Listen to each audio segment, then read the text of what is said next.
games have you been playing lately? I've been playing Chocobo Mystery Dungeon. I've been playing it the past few days. It just sounds so fantastic. Yes, it is. It is a lot of fun. But So what kind of game is it? it's kind of I would say like an RPG tactical game, but like instead of controlling like a team of character, you're controlling one character, and every time you move, everything else moves. It's kind of like Diablo?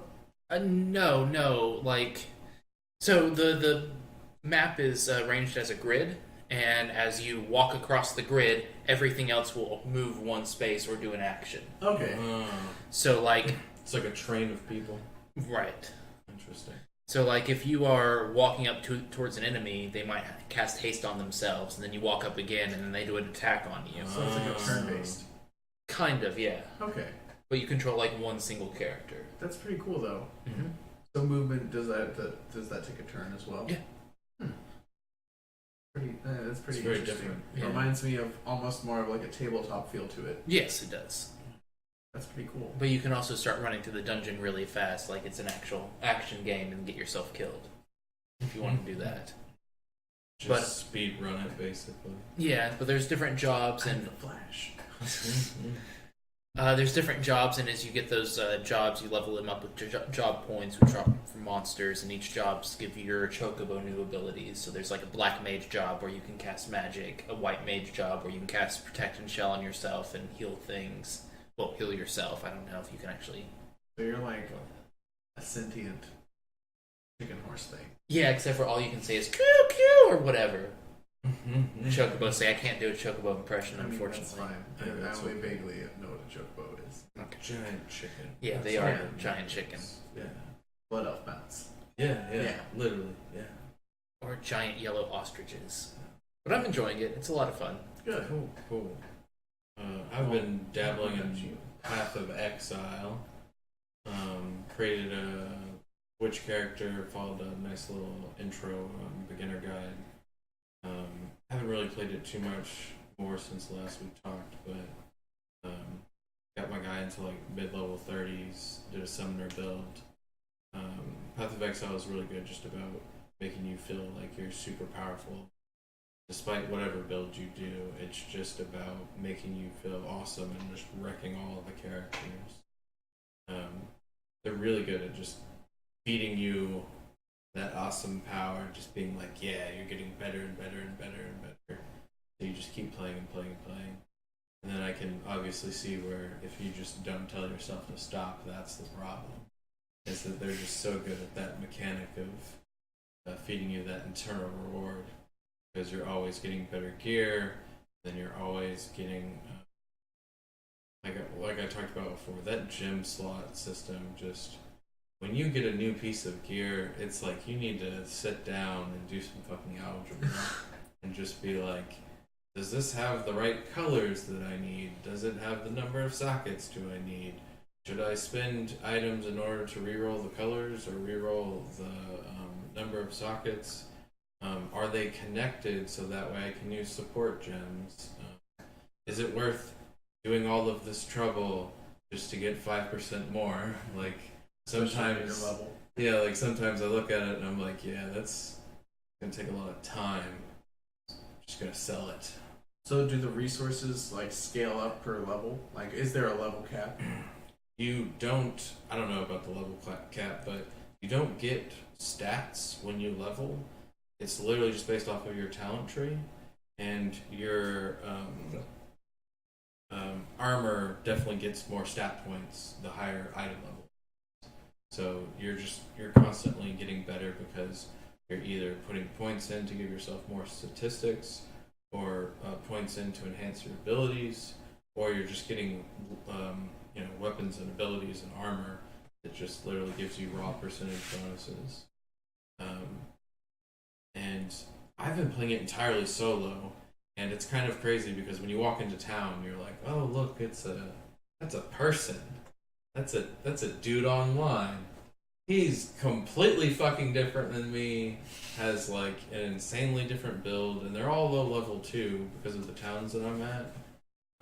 But it's interesting the amount of fun that I'm having without even playing with anybody else, and the only time I see players is when I walk into town to sell stuff. The only time I interact with them is when I have a fucking question, because I'm like, oh my god, what is this? What do? Yeah. Or I'm like, I know I need to do something, like, I know I need to re-roll gem colors, but I'm like, what is the item? Who do I go to? Like, so many questions, and there's no, as far as I know, there's no, like, Wikipedia inside the game, and I hate just alt-tabbing to Google it in order to find it. Well, the community's surprisingly helpful. You just being able to, like, say something in chat. I got you, bro. Let me tell you where to go, what to do, what to get. Go here, don't die. Move on. Go here, don't die. Yeah. There's a lot of complexities there. There's just so much information for you to take in. So it's nice that the community's so understanding and just being like, yeah, like, no one's a fucking genius at this game. You're always constantly learning something else. Especially because the new season comes out. So all of a sudden, new mechanics, new tweaks, new items, new abilities.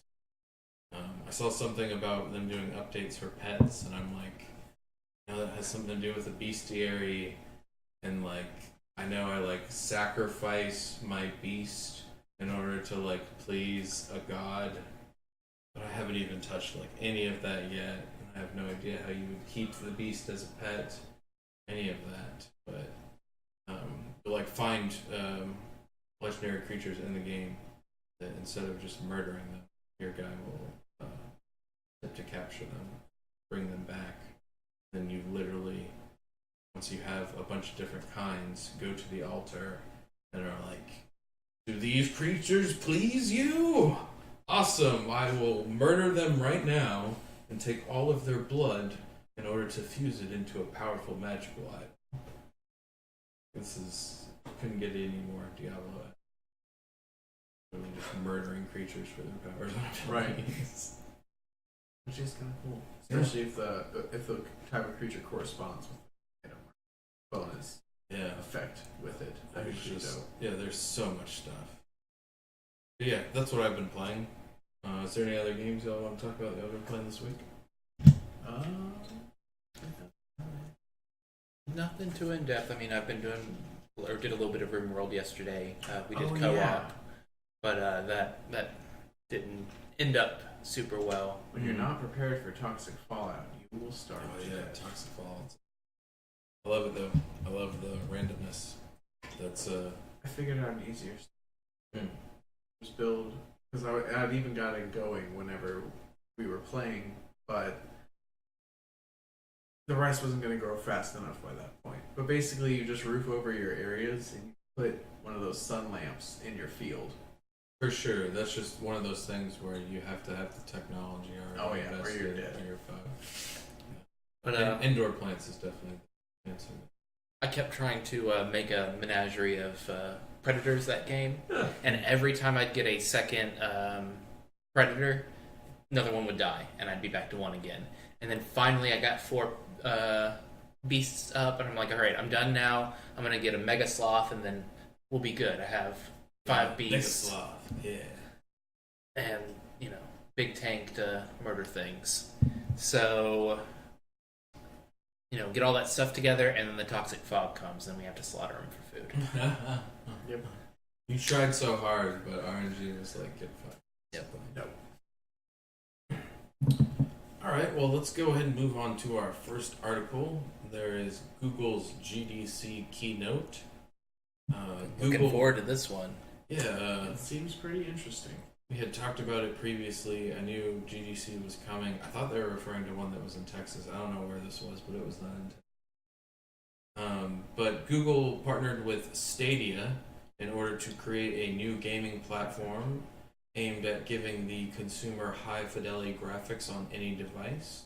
With Stadia, a player can seamlessly transfer game instances from a computer to a laptop or a cell phone without any loss in data or graphical quality. Stadia uses Google's servers and international networks to do the heavy lifting and even bypasses your own ISP in order to deliver the fastest connection possible with the lowest latency. that kind of all sounds crazy. Right, Yeah. that seems like a pretty tall order, honestly, to deliver on. And I'm not entirely sure about the whole bypass your whole ISP thing.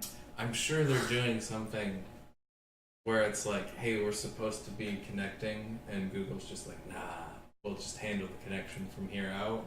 And that's what they mean by bypassing your ISP.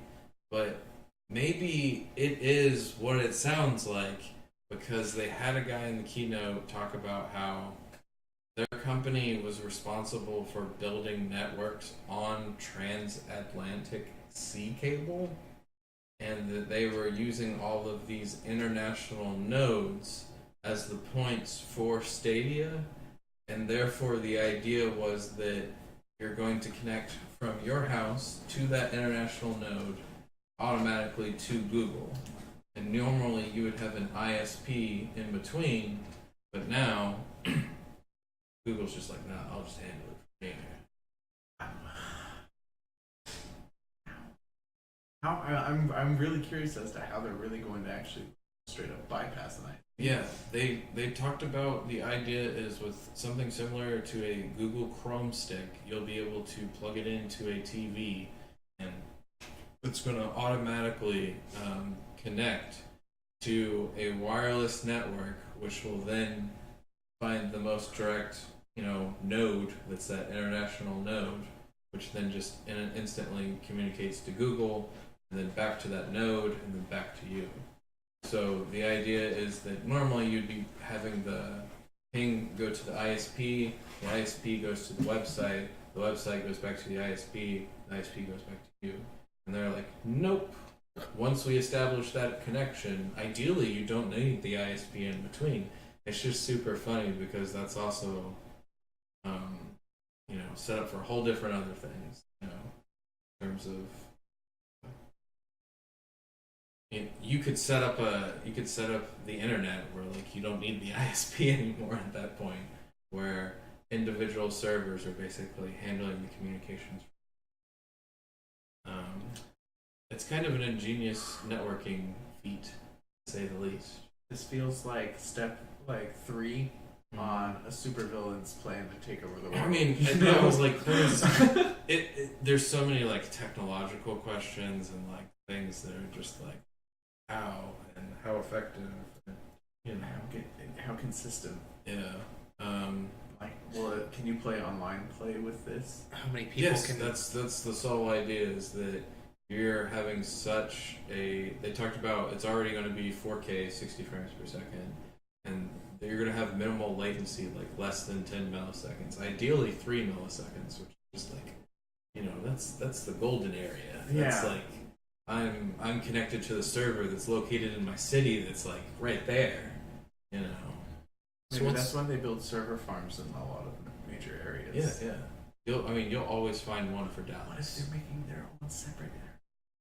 Well, like I said, it opens a lot of questions because they're literally just saying like, well, I allow the ISP to do the original communication, but after that, we know where you are, we know the data that needs to be communicated, and you're just slowing us down at that point, making us go through your old broken-ass technology. My question is how much traffic is it going to be able to support before you start seeing slowdowns and things like that? Part of the idea is that they are building on those international nodes, so that's the highest amount of traffic output that would ever be allowed by any network ever, through those international nodes. Because that's where most of the technology goes to. You're not going to upgrade your stuff in my backyard, but Dallas's communication to like New York, I'm not going to say there's like a direct line there, but that's obviously way more enhanced between my personal house in New York. Yeah. Because those lines of communications in the long term have less ports to go through, less firewalls to go through. They want to make that as quick as possible. That's the same idea of what they're trying to do here, is they're just removing all of the network ports that they have to go through that's through your ISP. I really wonder how well this is going to actually deliver, though. Yeah. the presentation was, of course, amazing, and there's a bunch of people that have actually done the streaming test. We talked about the Assassin's Creed. It's using the same technology. It's just now we're officially launching it, calling it Google Stadia. Now it's going to be this game package where, they were already connecting to the servers, but they were doing it through Google Chrome. And that was just a phase showing that they could do it through any internet browser. So I'm guessing maybe that's how you load it through your phone, for example. Browser-based games are back, boy. Well, yeah, because they're saying there's tons of devices that are connected to the internet, and if you can load it through the browser and they're just showing you video, you can put in a game controller and do input, Yeah. Then they've scaled it to any device possible that has an internet connection with video. Do they have an estimated release date, or have they announced a release date? They said 2019, which is, this year. Yeah. They didn't say what quarter or anything like that. They didn't say prices, but there's a bunch of estimates. It's interesting because all of the stress is on Google, all of the bandwidth is on Google. They talked about there's a bunch of additional services that they'll provide, like automatically backing up your game footage at 4K resolution at 60 FPS. Nice. For free, just included in whatever service you're already paying for in that monthly subscription. They haven't announced what that monthly subscription price is, but just the idea that Hey, content creators. you wouldn't be using bandwidth to save it. They would be using their own bandwidth, and they would be using their own hard drive space. So it's just all of your stress just is now on Google. Give me your stress. Yeah, Google's play the game, we'll hold all of the information, and you can just do what you want to do, which is game. It had tons of other additional features. They talked about Stream Connect, which is the ability to just instantly see another player's view. So they had demo games that Google had invented, just showing hey, in a tactical game, wouldn't it be awesome if you could just see your buddy's viewpoint?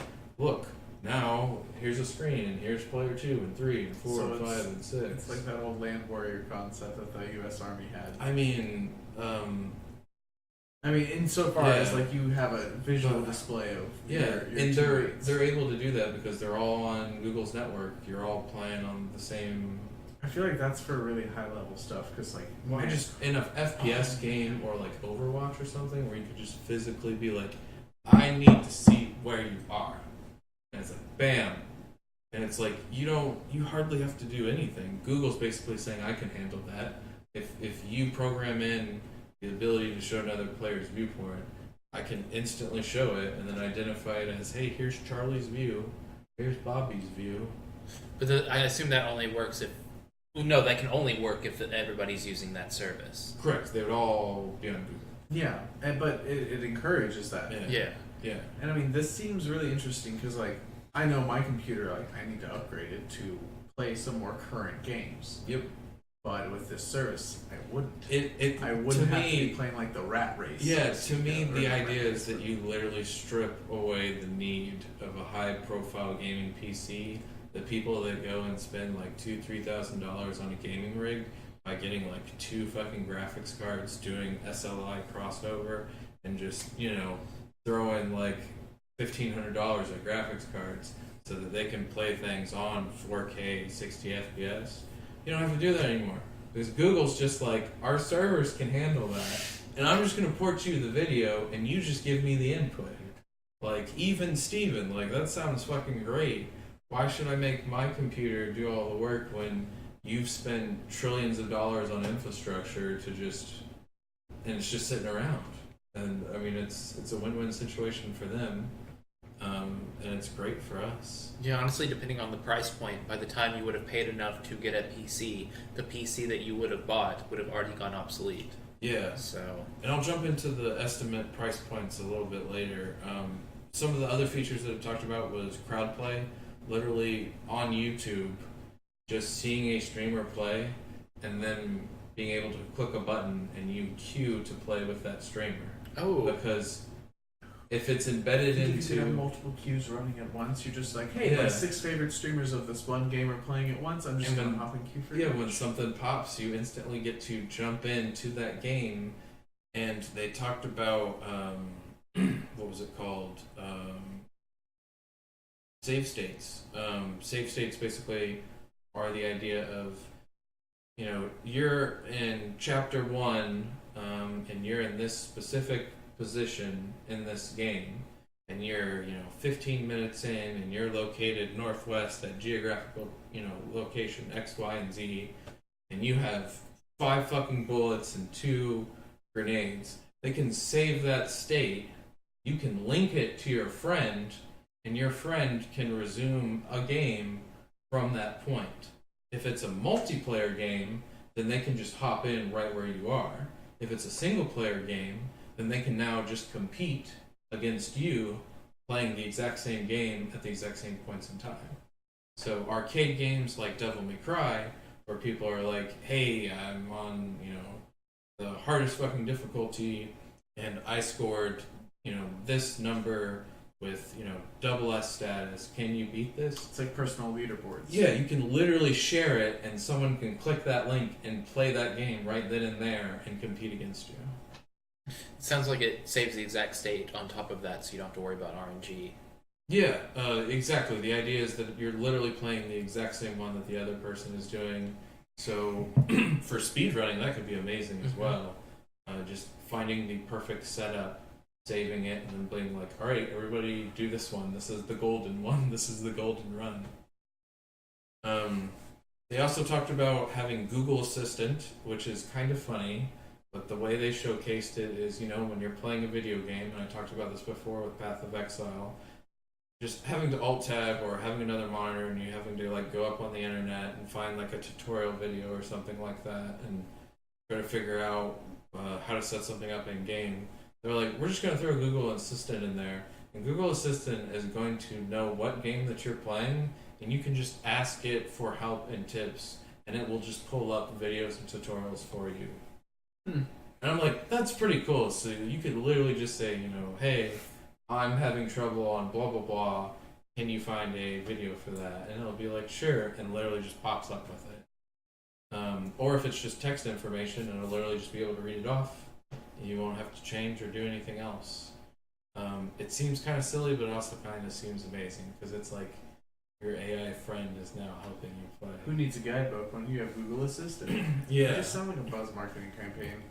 I mean, I was pretty amazed by that. I mean, it seems really impressive. It does, like very, very much so. But I'm also still skeptical, because every really amazing looking thing in the video game industry always misses the mark. Yeah. You know? Like it You really definitely lives up to the hype. Yeah, you gotta take everything with a grain of salt. It's bitter.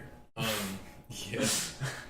One of the other things that they talked about was style sharing, which was the idea that any game that you're playing with their service, you can then take a random image and just be like, I would like this to be my color palette for the entire game that I'm playing. It was ridiculous. So I already see you really could do weird like stuff happening. an image, Oh, and it would God. have that image on like the menus, or it would take the colors. Like if I chose that image right there in your bottle, it would be like a red, green, It's- and lime green. It's a little bit of column A, a little bit of column B. For an example, they did an image of Pac-Man, Right. with all the characters and stuff like that. It is going to use those colors, but it's also going to repeat the image textures. Okay. So, like, it was super trippy, because it's all, like, black and blue lines, and it's, like, three-dimensional, and you can see Ghost, and... So basically, whenever somebody leaves the room, I'm gonna sneak up to their game and load in switch. dicks. Yeah, well, I mean, possibly, but... I wonder how much data Google's going to be getting, like, just like hoovering in mass quantities from this if it actually works. You've kind of hit the nail on the head. Is like, part of what they're trying to do is have all of that information go directly through their servers That's and services. probably one of the. That's why they want to bypass the ISP. Exactly, without the ISP involved whatsoever. And they can just, I mean, they'll have so much data on gamers, it'll be unprecedented. And I mean, a lot of it will be about algorithms and machine learning and just, you know, the atypical stuff that they try to do. The Stadia even boasts that it would probably prevent most types of cheating because players wouldn't be able to run programs that rely on the game's resources. So if you're trying to modify values, for an example, in order to cheat games, you can't do that when someone's just sending you a video. You could, like, the thing I immediately think of is like auto aiming stuff. That'll still be a thing because it's just based off of the video. But there's a lot of other things like speed hacking and shit like that. Nope, can't do that because you don't have access to any of that data file. I heard a lot of people talking about they're afraid that like modding wouldn't exist, but I'm pretty sure they would still support that. You would still have an There's account. probably just like a submission process. Yeah, now and for you're mods. just like, okay, here's the file I want to upload in order to do an add-on to my game. Have they announced anything about how getting the games is going to work? Well, Yeah. you wouldn't be getting a physical disc. Well, yeah. Right, would but are you just buying be- it through a Google store? Are you doing some kind of subscription service? So You far can they've upload your just Steam library. talked about a subscription service. They've never talked about buying an individual game, which makes us, and so far, you know, other people that have wrote articles about it, led to believe that you're not going to be buying individual games. You'll literally just be paying for a service. But that's based off of the idea that they just haven't talked about anything else except for a subscription service. Previously, in the past, everybody would make you buy individual games or you'd pay for a pass and X amount would come with it. So far, they've just been talking about the raw price of paying for the monthly subscription. To get into like price estimates and speculation, they said that it's going to launch this year in 2019. There's no official price tag, but the estimate for the Google controller that they showcased is around $60. It's got a bunch of other like Wi-Fi features and stuff like that. It's supposed to help it communicate with the Chromecast-like stick.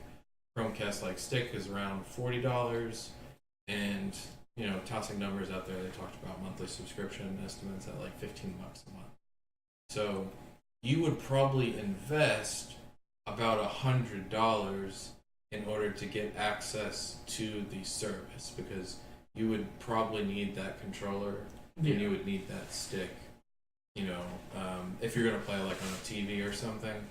I don't know how it would work if you're just trying to like play on a computer or a cell phone, because then you don't need that stick. Maybe you just have to pay for the monthly service, and maybe you don't need the controller. You still might need the controller depending. Yeah. It really depends on how strict they're going to be with their stuff. Yeah, but the other thing is to keep in mind that they have to transfer all these games to their service. How the fuck are they going to get They basically announced that they have partnerships with over 20 different individual developers to bring all of their IPs to their service. So they're already paying people hand over fist to literally just be like, "Hey, work with us, and we'll make this happen." So I'm interested to see what's going to be available at launch.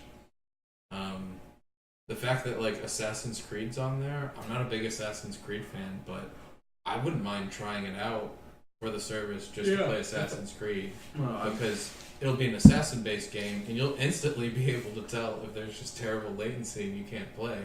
You go to stab someone and someone's alerted, you know. It'd be a good game to test it on. But yeah, I have high hopes. It looks amazing. So much promise. So much promise. And they won't be the only people trying to, get into cloud type gaming. We talked about previously. Microsoft is doing their own xCloud type gaming. Right. We'll see how that goes. Yeah. It's just, what a fearsome competitor, Google. You Right. know? It's a monster. Yeah.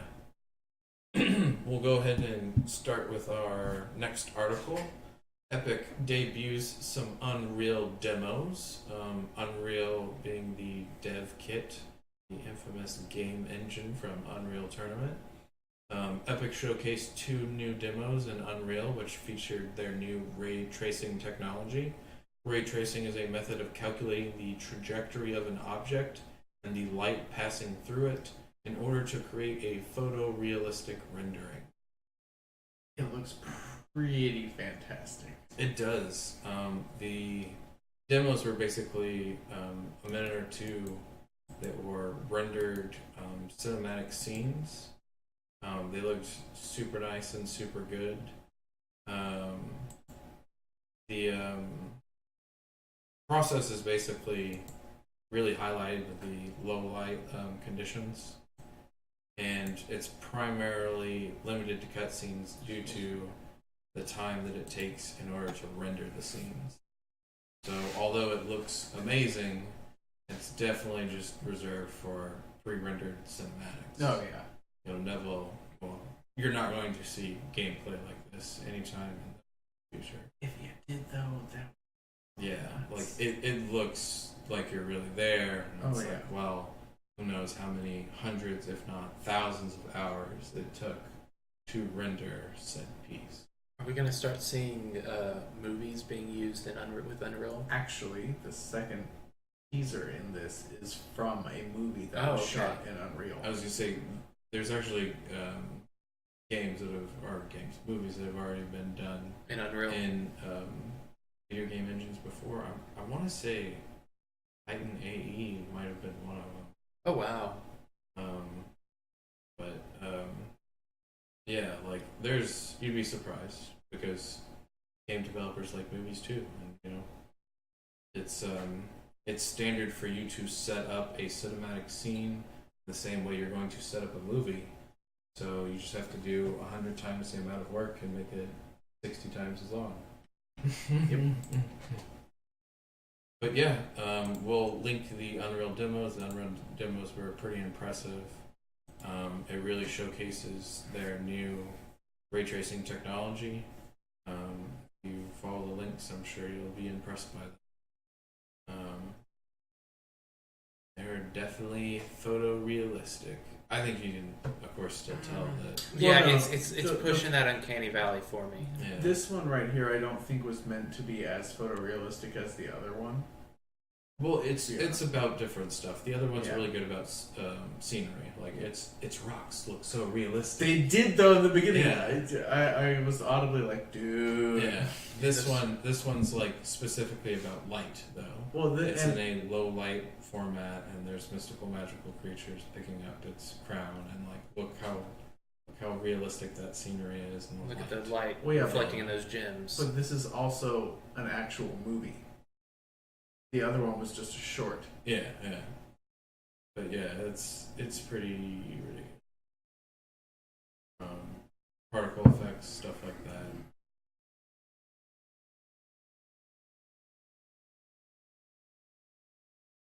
Looks great though. Yeah. Way better than Shrek. Yeah, times have changed. Let's go ahead and jump into our next article. Oculus reveals Rift S. Oh boy. yeah, everybody's super excited. No, we're not. So much sarcasm. Recently, Oculus had revealed the Quest, a VR headset that was definitely worse than the previous Rift, but it did not need a mammoth of a gaming computer in order to power it. In fact, it didn't need a computer at all. I kind of scratched my head over this device for a while because if they were trying to make a cheaper entry point, they didn't. The device still cost the same amount as the previous headset, you just didn't need a computer. I'm like, your headset's still expensive, it's still $400 though. Well, Oculus has done it again. They announced another new VR headset. This time they partnered directly with a manufacturer in order to give you the new improved Rift S headset. Unfortunately, everything is not better, only some things are, other things are worse. So it's like a side grade. To be honest, it's just kind of weird.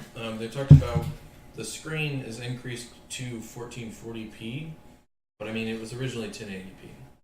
So there's more pixels, so it does have slightly better resolution. However, they decreased the refresh rate from 90 hertz to 80 hertz, which is just like a what the fuck in the opposite direction. You should be trying to get a 244 fucking hertz like refresh rate. Why would you go back and descend it to 80? People who have motion sickness, their biggest complaint is basically the refresh rate. That's like you're not helping. Like they're disassociating what's real with what's happening in the game with what's occurring outside. Some of it's inner ear stuff, but you fix it by having better resolution, no screen door effect, and higher refresh rate. Maybe they figure they can increase the resolution and lower the refresh rate and get away with. I think it's just a cheap gimmick where it's just like, oh well, we can put in a better screen now.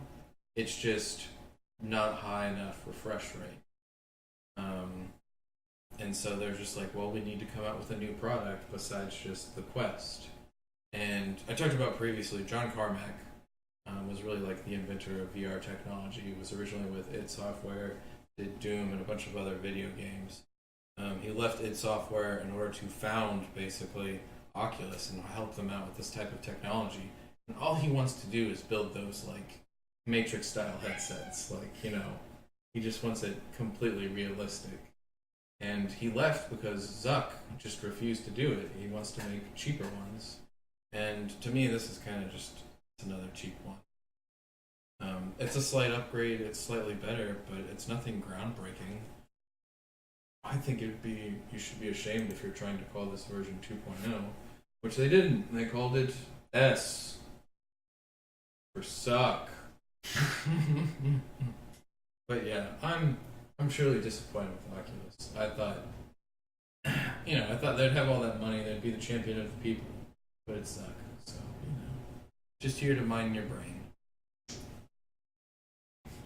Go ahead and skip to the next article. Be doing a lot of skipping this evening. Skipperoo. Disney resurrects LucasArts. That's right, they pulled a spell out of the Necronomicon and they rose them from the dead. Oh Good. Boy, new Monkey Island game. I wish. That'd be great.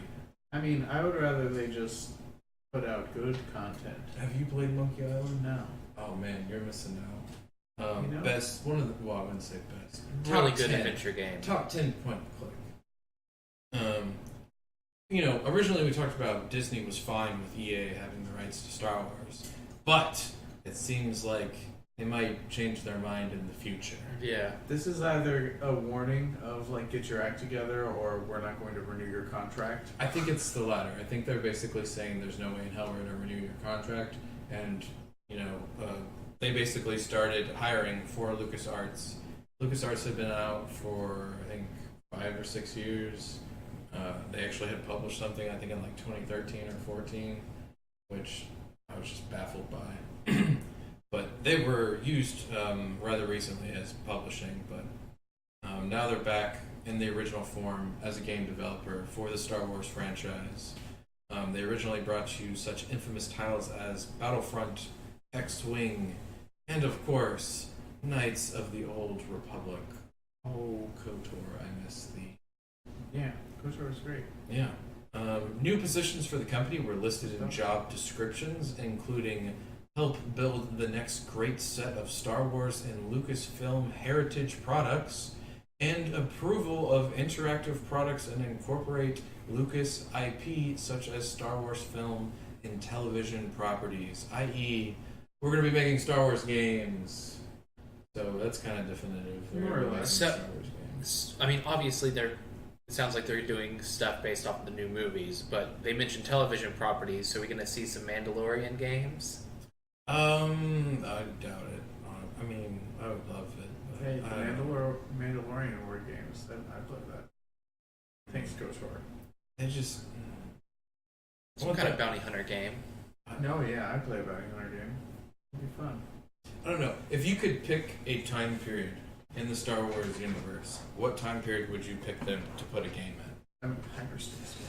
Yeah. That shit would be so dope. The original clash between Sith and Jedi. Yeah, that'd be pretty cool. I have to agree with him where they're in the Academy, Jedi school. And I'm also partial to just going back in time. I think that most of the story has been told already, and that most of the stuff that we're interested about is things that took place ironically in previous video games where they elaborated on, and we're like, that sounds amazing. We should make a game about that. Exactly, like, I really push the idea for not only a movie but a game.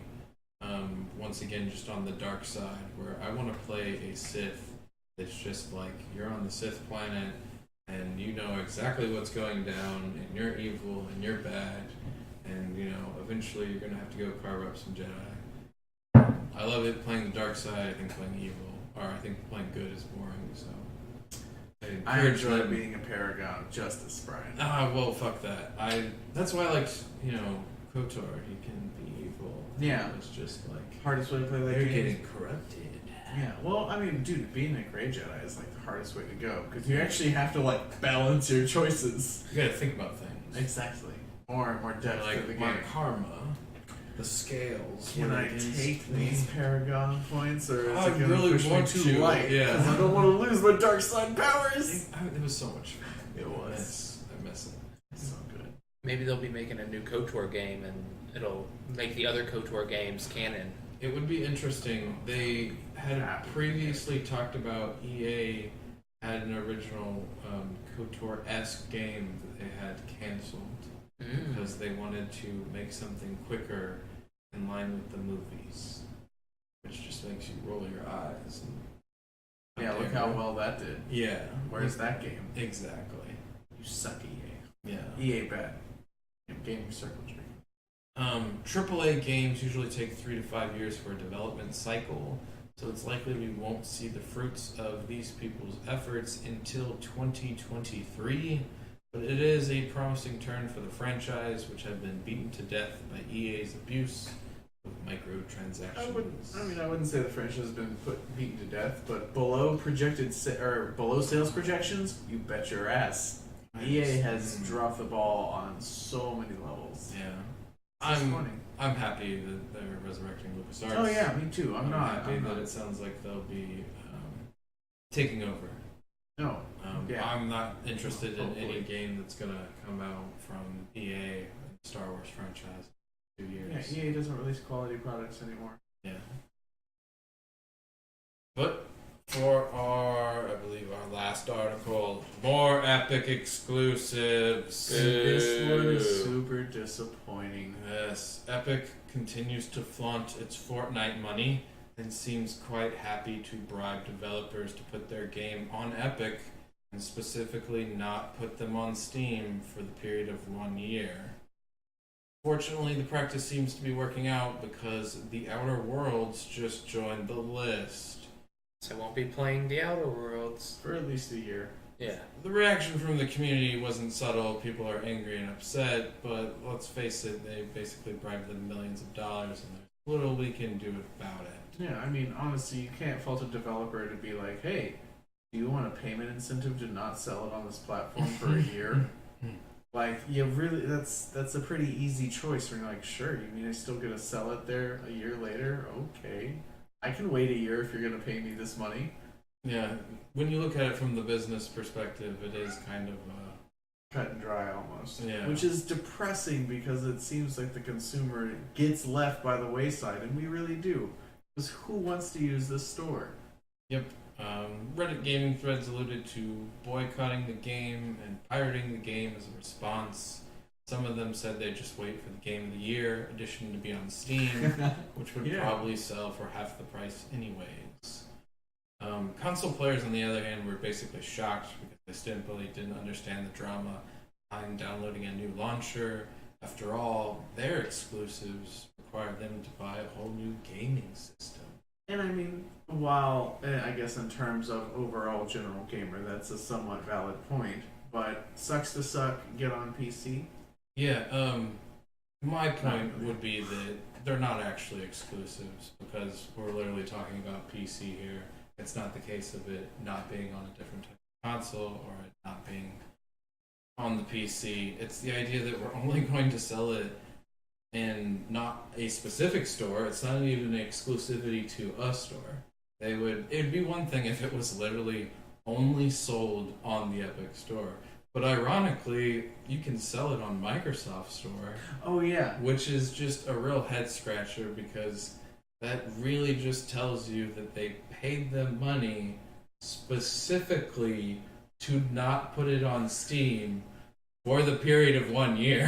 Like, Epic's trying to play specifically hardball against Steam because Steam is the resident big dog, so to speak, in the digital platform I think it's for PCs. I think it's when you look at it from the business perspective, it's the clever strategy of Epic had all this money from Fortnite they did not plan to have. Their launcher literally was just there for Fortnite and for Epic developers that use the Unreal dev kit. So they were like, well, I guess we invest into making this a platform now with all of our money.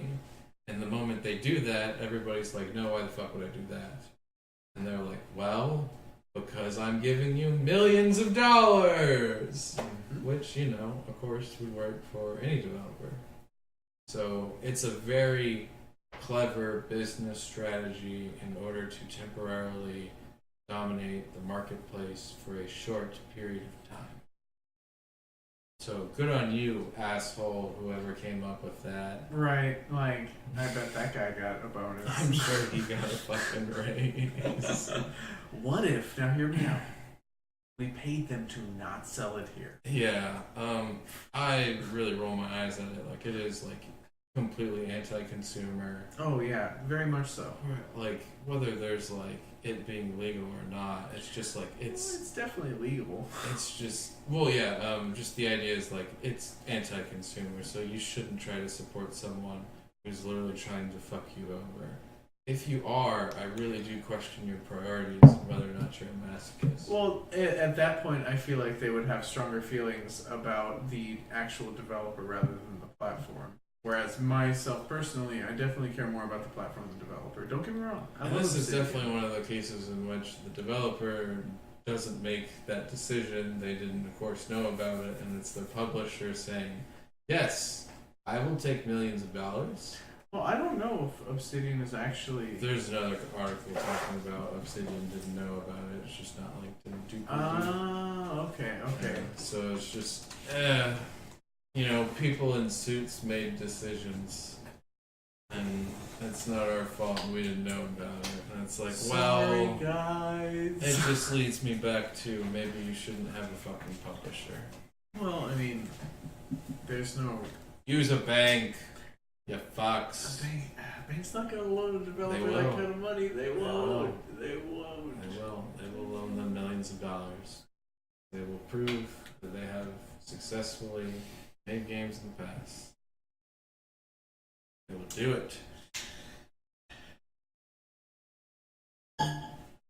Anyways, we'll skip to nothing. We'll go to eBay listings. No more skipping. eBay listings. What you got over here, Mr. Retcon? I've got a weapon.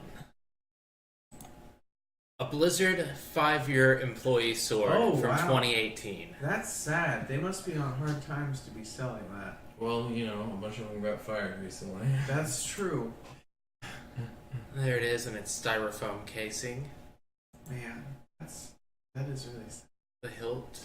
I don't know. It's kind of like the people that sell their Olympic medals. Right. What did you think they were going to set them on the shelf forever?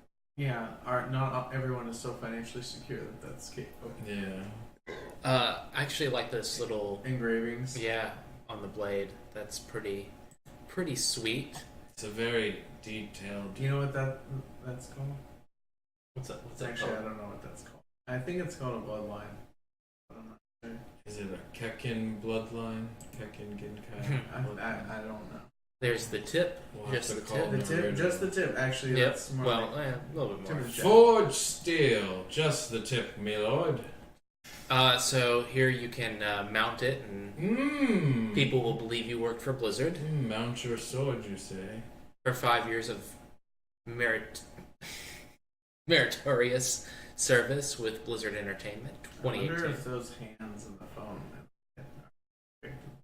Yeah, here you can see the guy who is selling it. If we could enhance this image and It's very shiny. He polished it. Oh wow! And there's the box. The Swords of the Ancient Collection. Exoterith. Sword of the Dark Elf. Congratulations. Animal, Agwell, yeah. something like that. You, Kit Ray. There's another image of the box. I'm kind of I mean, unimpressed. So the item is a 5-year service award given out by Blizzard Entertainment circa Sounds cool. 2018.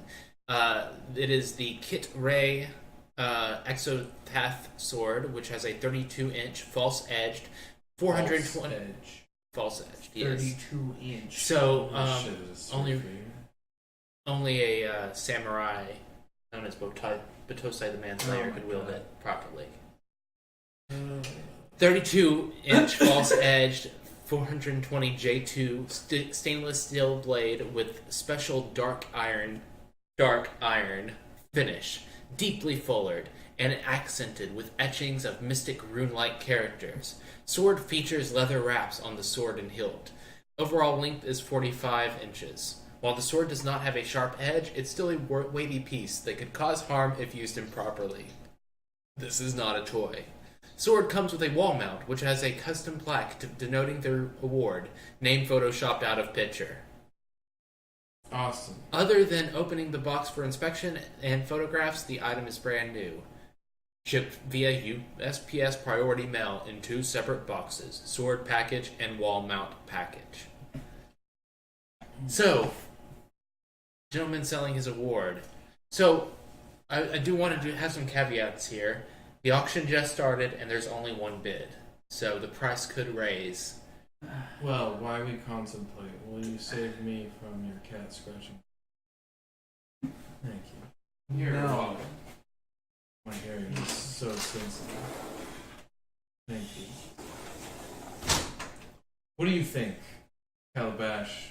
Where do you put this price estimate at this unique Blizzard artifact? I mean, A night elf once owned it and did nothing with it because it's a reverse blade sword and they're not Kenshin, so they cannot injure someone because it's meant to be a practice sword. here's my thing. I'm a little bit of a Blizzard fanboy. Not like a giant one, but I've played pretty much every game they've ever made. So, well, not ever made, that's a lie. I played a lot of their games, though.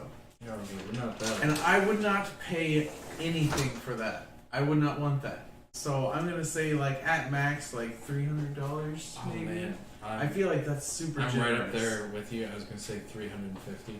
Yeah. I was like, if it's actually made of metal, like then yeah, someone did quality craftsman to make a sword that won't cut. Let's anything. see how outrageous this is. $50. Wow. Yeah. That's kind of pathetic. That one, honestly, because I was thinking, I was like, you can buy a sword like that, like from a Renaissance fair for like $50. I don't know. Like the hilt's pretty nice. Well, yeah, I mean, it's a fancy piece of metal. If we go to a Renaissance fair, they're gonna charge us $1,000 for something that looks like that. That's true. They'll really try Now- to gouge you. There was that caveat. See, This- yeah. This is a 5-year sword from 2011, but the price is set and it's best Yeah. offer. So they're they came out with Diablo Mobile since then. Obviously, they've devalued. Well, this seems like a fancier kind of sword. oh yeah, it's a different weapon. Reminds me of Aragorn. Oh, had their name on it. Figure out what employee they were. We'll have to Google this immediately. But yeah, see, this is just kind of weird. Now that shield, I would pay a lot of money. That shield is just It's really 10 cool. years of service. I freaking love that thing. $2,500. That is so cool to me. It'd be cool to cosplay. I don't know about $2,500. Oh yeah, no, I wouldn't pay that much for it, but I would pay an amount. I would pay an amount that would fit on these two hands. Do you got tree fitting? 55. That's the All biggest I can do on two hands. I go ahead and add this to the thing because it's pretty badass. Okay. If that's it, do you have any media recommendations y'all would like to talk about, or should I just dive into Love, Death, and Robots? We didn't I didn't watch a lot this week. We watched a couple episodes of Punisher last night for the new season because we haven't caught up. TV show Punisher. What do you think about it? I'm enjoying it. Yeah. It's fun. Yeah. If you like the Punisher, it's not bad. Yeah. I'm not a huge fan of Punisher, but Pew pew. Yeah, lots of shooting. he's like an anti-hero, so you know. That's your spiel. I'm into it. Murderweight. Yeah. Oh man, now I really just want to watch. Do you remember that show on Adult Swim? Super Prison or Super Jail? Yeah, I remember Super Jail. I love the shit out of that that. show is fantastic. Oh my god. It has been quite some time. That is for sure. Yeah, I would watch. Oh man, now I wish I had that show. You should do it. I finished season 1 of JoJo's Bizarre Adventure. Oh, very nice. And I believe he started it last night. I watched like one episode and I started to watch the second one, but I'd finished eating, so I was like, okay, I'm done. I was like, you know what's weird? Max actually messaged me telling me he was watching JoJo's. Oh, okay. So I was like, I wonder what happened there. Yeah, see, he was supposed to come over and hang out last time. He just never showed up. Surprise, surprise. Yeah, I'm not gonna. Come back around, whipping boy number 1. I'll eventually change your name on my website when you do. I doubt he will. Yeah, I'm not surprised. Forever the whipping boy. Yeah, he's busy with otherworldly men. Yes. I'm gonna go ahead and jump into Love, Death, and Robots. Before we started, we basically watched a episode of it, which was Alternative History with Hitler. Pretty funny. Yep. Pretty good. Pretty entertaining. I want to talk about 3 completely different episodes, though, that I watched. A lot of the Love, Death, and Robots is extraordinarily violent, lots of horror and shock value. But best ones, in my opinion, were the mini fridge episode, the Robot Tourist, and the Junkyard. Those are definitely not the original titles, but you'll know exactly the ones that I'm talking about, either from the screenshots or if you've already watched the episode. Mini fridge episode is absolutely adorable. 2 people move into a new house. There's this ancient refrigerator from like the 1950s. They open it up. There's tons and tons of ice. When the guy pulls out an ice cube in order to put in his alcoholic beverage, he finds out that there is a mammoth with a bunch of spears stuck in it.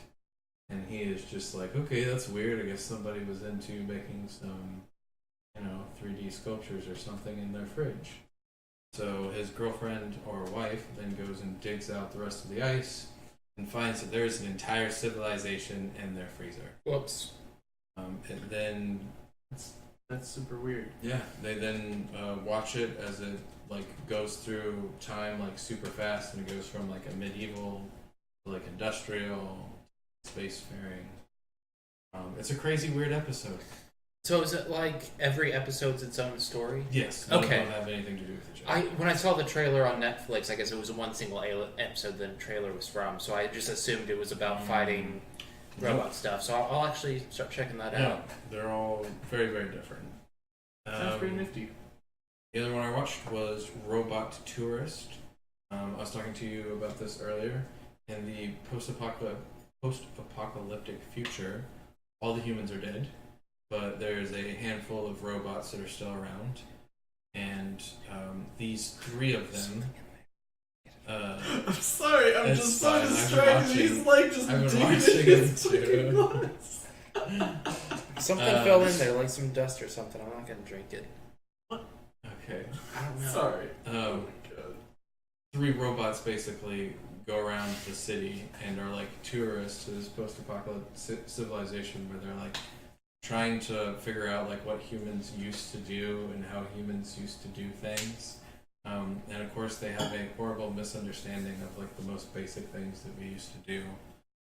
One of them goes to a diner and then tries to serve food. It's obviously moldy from 100 years ago. And, puts it together and puts ketchup and mustard on it that's obviously gone bad, and makes this grotesque amalgamation and then serves it to a dead skeleton. It's great. It's absolutely ridiculous. They eventually find a cat, and they know that the internet is based around cats. and for some reason they believe that when the cat stops purring, that it explodes. So then they just have to like obsessively pet the cat forever because they're afraid that it's just going to explode. And then once they feed the cat brings all the other cats to the robots. And that's the end of the episode. That's pretty great. Because they have to pet those cats eternally. Yeah, because they're all taking time bombs. Humanity dies, cats live, robots Yep. begin to pet cats for all eternity. I mean, it's kind of a perfect relationship, right? I mean, it sucks that we're not there, but yeah. Another episode was Junkyard episode.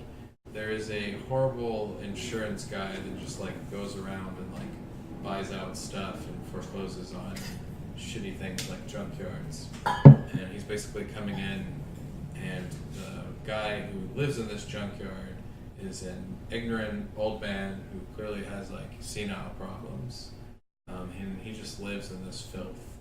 And the insurance guy is basically like, will you just fucking sign this paper so I can get out of here? And the old man's like, no, I'm going to get drunk and tell you a story. And the insurance guy's like, oh god, please don't. I just want to go home. Yeah. And the old man's like, well, at least listen to my story, and if you're still here by the time my story's done, then I'll sign your fucking papers. And he's like, by then my partner blah blah blah should get here. And the guy's like, no, just fucking sign the paper. Yeah, like, fuck you, I don't want your story. And so the old man gets drunk and just goes on with his fucking story. Well, I'm gonna do it anyway. Yeah. And the old man basically explains about how his partner that he used to work with got eaten by a monster that lives in the dump. And the insurance guy's like, yeah, man, that's great. You just go ahead and fucking sign the papers. Like, you fucking lunatic, you drunk old man. And right about then, the garbage monster actually shows up and just eats the guy. Wow, that's his Yeah. partner? Well, the garbage monster ate his partner. So his partner would show up about that. Yeah. So that's kind of the gag. She's so upset. No, she wants to go outside. But yeah, all of those episodes are widely different. We talked about the alternative history one with killing Hitler. One of them's about yogurt taking over the world.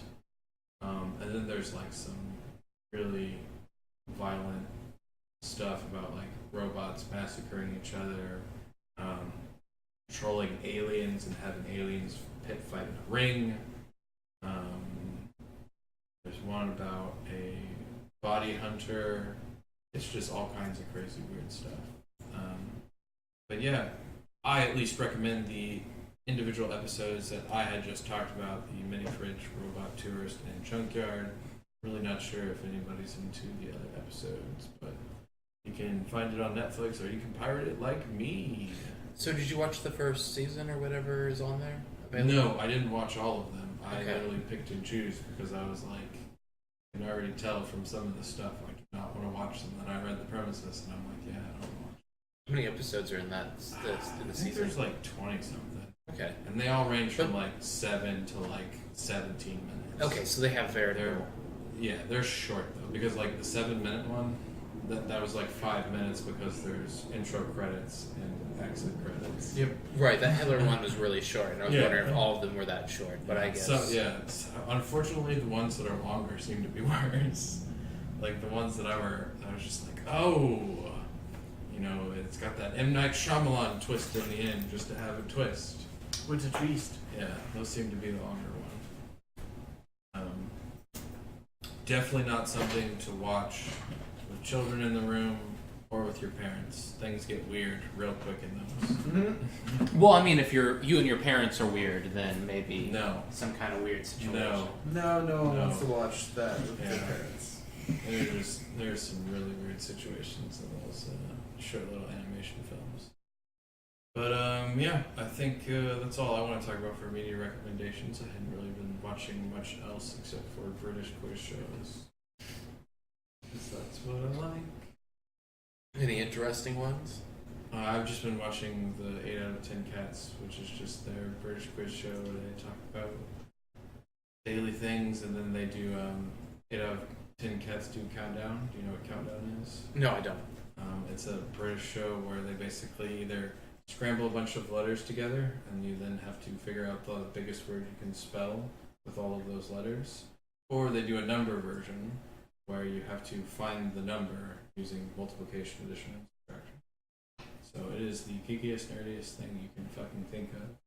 But they don't go and get... Yeah, they don't... Wait, doesn't Moz on an episode of IT Crowd Yes. get onto that show? That's the thing, is they put comedians on there. They don't put like nuclear physicists or people that are actually intelligent on it. So that's what makes it great, is it's like, especially if you know some of the people that do British comedy, they are not the brightest people in the barrel. But that's why I enjoy it, and you get all kinds of crazy facts. I like their snarky humor. You learn things while they're doing the stuff, so I enjoy that. Those two American shows where it just rots my brain. It's all reality TV. Oh, all reality TV, just 95% of it. Yeah. Have you heard about Survivor season 27 or whatever the fuck? What about Big Brother? I don't even have TV here. I just have internet. I was so surprised to find out that Big Brother was still happening. Yeah, like just I'm like People like watching other people. It's just Yeah. A bunch of fucking creeps. I think I talked about this before. They had the Google Box. I don't know, something like that, where in the UK they're able to see other people that are watching the news and then see how the family reacts to said news. That's weird. Yeah, but it's funny because it's from, they intentionally pick people from different backgrounds that, you know, obviously range, and like, oh, I'm super rich, I'm fucking poor, and yada yada yada. So it's funny to just see everybody react the exact same way, where it's like, oh, well, they're fucking moronic. Like, why the fuck did they do that? And that's just like all captive audience. Like, everybody agrees. And then there's other things where it's like, you know, obviously benefits the rich people, and the poor people are like, those fucking wankers. The rich people are like, yeah. I want somebody to just make a show of those reactions. Yeah, I think it's John Oliver originally talked about on his show. He had some highlights and some reels from it, and I was like, that's such a weird, interesting idea. I don't know if we could handle it in America, because we just have a bunch of rednecks. Just be like, but they'd be like, hey, look, here's the hillbilly from Texas. You know, they wouldn't accurately try to portray a demographic. They would just intentionally try to pick the Just worst evolve case. into chat roulette. Yeah, and they'd be like, look, here's Florida alligator man. Like, they're not going to get someone Who fits that's... stereotypes the best? Yeah. Throw them on there. Exactly. Well, Yeah. If there's nothing else y'all want to talk about, we can end our gaming news podcast. Yeah, I think I'm about ready to wrap it up for the night. yeah, All it right. has been a treat. Well, if y'all want to check us out later, I'm sure we will be playing some multiplayer Realm World probably this weekend or possibly Friday. Maybe so, maybe so. All right. Yeah. So y'all have a wonderful night, day, whatever. Yeah. Bye-bye.